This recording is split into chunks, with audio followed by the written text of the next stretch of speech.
For our project, we used an Arduino Uno, a Click Coeo PLC, a Rhino 24-volt power supply, a photo switch, a valve, and a Humphrey controller. The Humphrey controller was connected to the power supply. It was also connected straight to the valve and the PLC's DA1V output. The PLC was receiving an input on AD1V, which was connected to pin 5 on the Arduino.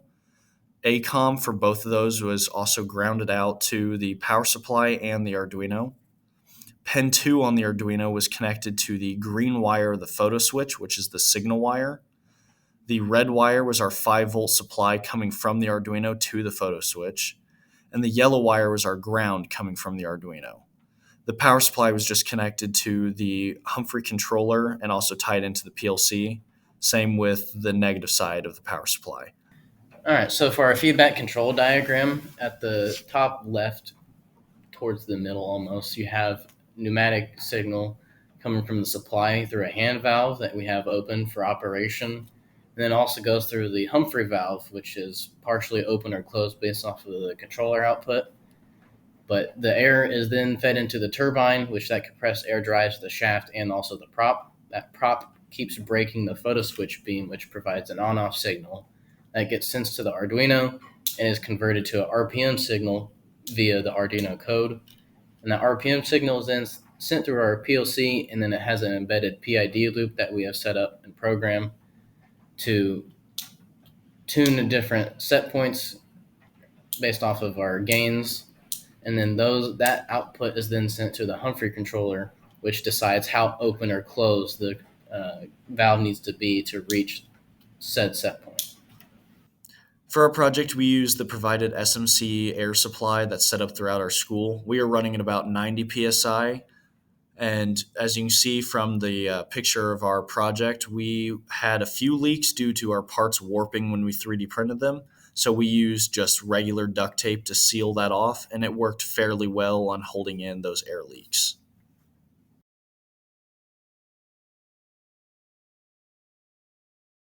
For our input, we're using AD1V, which is configured to DF1. DF2, 3, and 4 were also configured as inputs, but aren't used in this project. Our output is DA1V, and it is configured to DF5. DF6 is also configured, but not used. We used the C100 memory address, the DS500 memory address, and the DF20 address. Originally, we used something other than the DF20, but it didn't have 25 consecutive bits. And when we had tried to use that, it didn't give us any initial error flags, but it wasn't having our PID loop act correctly and ended up causing a ton of issues that we had to go through and trace back to this problem. All right, so for our set point, we used a 50 as our upper limit and then 0 as a lower. The reason why we went 50 is because the Arduino can only provide a 0 to 5 volt signal while the PLC is expecting a 0 to 10 volt. So if we have a peak signal of 5 volts, well, that's 50% of 10 volts, which is why we used an upper limit of 50.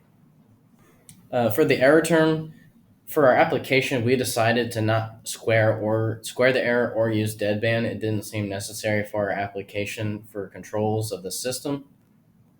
All right, and then for our loop algorithm, these are just initial tuning parameters that we had set up. We ended up manipulating this within the PID monitor, but our sample rate, we did end up setting up to 100 milliseconds. Since this isn't a very busy process, the PLC is able to sample a much higher rate so we can have more accurate control. And then we also did enable anti-windup. We wanted to test for the implementation of anti-windup since we were going to use hand braking or selecting set points that were too high for our system to be able to reach.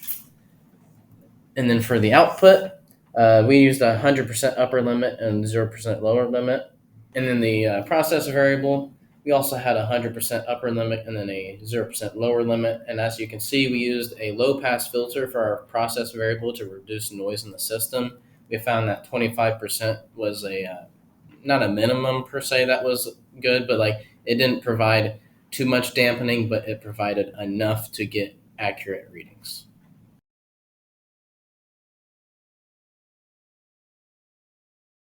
So for the PLC code, we used two copy commands in our ladder logic. The input was assigned the DF1 bit, which is our AD1V port on our PLC, and then our DF31, that is our PV process raw, which is the process variable before it is put through the low pass filter to reduce noise.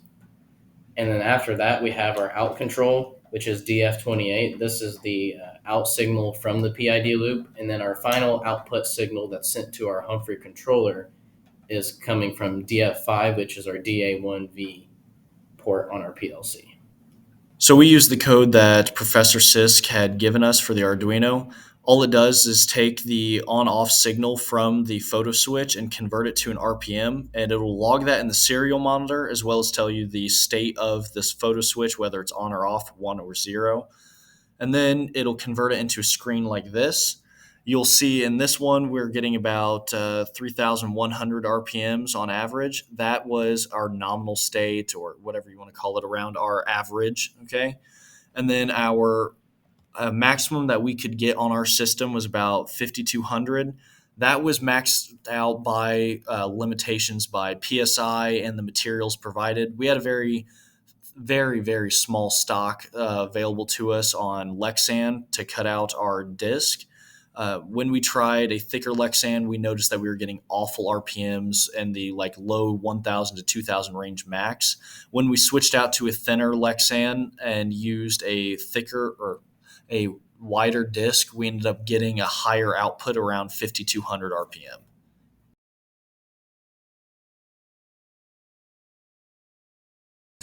To tune the nominal controller output signal, we switched our PID loop to manual mode. We then set our bias position and set point to a position that we wanted. In our case, we set the set point around 25, and the output in between a range of 56 to 62 worked really well for us. Then we set our PID loop to automatic to start finding our ultimate gain and period. All right, so here displayed we have our critical gain. We ended up with 6.5 for our critical gain of the system. This is the number that provided us with the most stable oscillations in the process variable. The reason why we chose 6.5, say over like 7, well, 7, when we tested it, it started having growing oscillations, and that's not what you're looking for when you're trying to find your ultimate gain. And then also like for like 5 or 5.5 or even 6, the oscillations ended up dying out, and that's also something you're trying to avoid when you're trying to set up your ultimate gain. You want to have stable oscillations, which you can see it's not the most stable that we have because of the system and the sensors that were being used. But one thing that we did like is that our controller output is covering a good range, as you can see on that second graph, and it's not actively banging the limits during oscillations. So then after finding our ultimate gain, we ended up taking multiple period observations, since sometimes the data wasn't as nice of an oscillation at other sections. We took 3 different sections over a certain amount of time. They were 20-second intervals, and we did the average of those period calculations, and we ended up with the ultimate period around 2.9 seconds. And then after that, we can now take our ultimate gain and our ultimate period and then plug those into the Ziegler-Nicholas tuning rules, which we just use the normal ones that were supplied in the class content.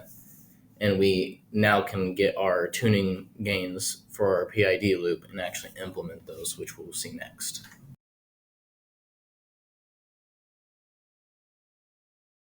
So as we can see for this section, we have already implemented our gains. Our proportional gain was 3.82, and then our integral gain was 1.45, and then we had a derivative gain of 0.3625.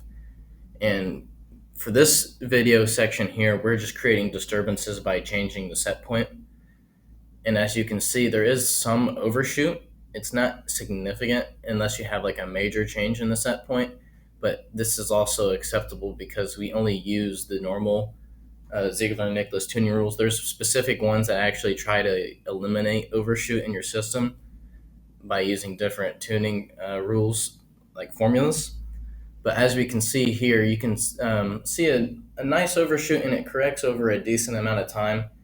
And for the system and what we're doing, this isn't like a unacceptable control of the system. it's not the best that we could get, obviously, but we're having decent control over our system, and that's what we gain to do via tuning the Ziegler-Nicholas tuning rules. In this clip, you can see us demonstrate our anti-windup function in our PID loop. This function prevents the system from accumulating error when the set point can't possibly be reached. You can see that I'm introducing a large disturbance when I manually slow the shaft. And when I release that disturbance and it starts to correct itself, you'll notice that there isn't a large amount of overshoot. And it's because it doesn't accumulate any error. It just instantly will start to smooth it all out and go for a correct value rather than large overshoot.